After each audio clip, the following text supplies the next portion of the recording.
itu yang mengelabui data-data itu, Mbak Lucy. Itu kalau ada ketahuan ada satu kasus misalnya perusahaan atau apa dia mengelabui, langsung tak dipidanakan. Itu menjadi benchmark. Itu menjadi apa sehingga orang kemudian apa?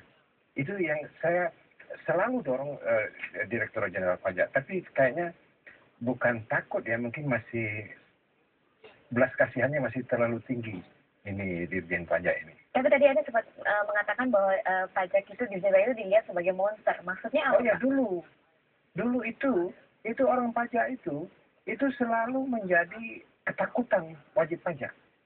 Tapi sejak dengan undang-undang equal treatment itu, dengan self assessment, itu kemudian berubah. Dan alhamdulillah, saya kira perilaku dan budaya Direktur Jenderal Pajak sekarang relatif memang masih ada satu dua kasus seperti Gayus dan sebagainya. Ya. Tetapi saya kira secara sistem itu sudah, saya harus akui itu sudah lebih baik.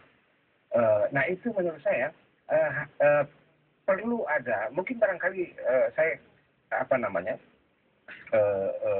sering mengatakan kepada Dirjen Pajak itu, kenapa tidak diambil langkah-langkah yang tegas saja?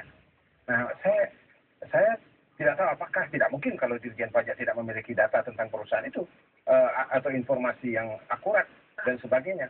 Ya. Nah, ini yang saya kira memang perlu ada 1-2 kali itu dilakukan secara random untuk perusahaan-perusahaan yang nakal-nakal itu sudah.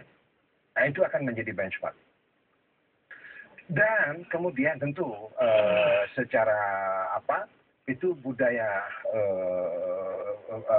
Direktur Jenderal itu juga semakin lebih dan makanya saya mengatakan kepada Direktur itu ada pola insentif untuk mengukur masing-masing produktivitas di tiap kanwil bahkan sampai ke tingkat individu. Itu saya dorong terus supaya karena menurut saya relatif sekarang ini Direktorat Jenderal Pajak relatif bisa menjadi benchmark bagi reformasi birokrasi di seluruh Indonesia. Nah kalau ini kemudian tersistematis, maka dia akan betul-betul menjadi contoh. Jadi menurut Anda pemberian insentif pajak kepada masyarakat itu perlu?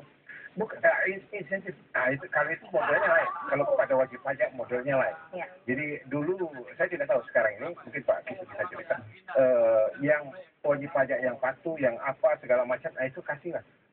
Kalau perlu bukan saja sertifikat, tetapi semacam pengurangan pajak tertentu. Seperti tax holiday begitu. Nah, seperti kayak begitu. Ya kita akan kembali dengan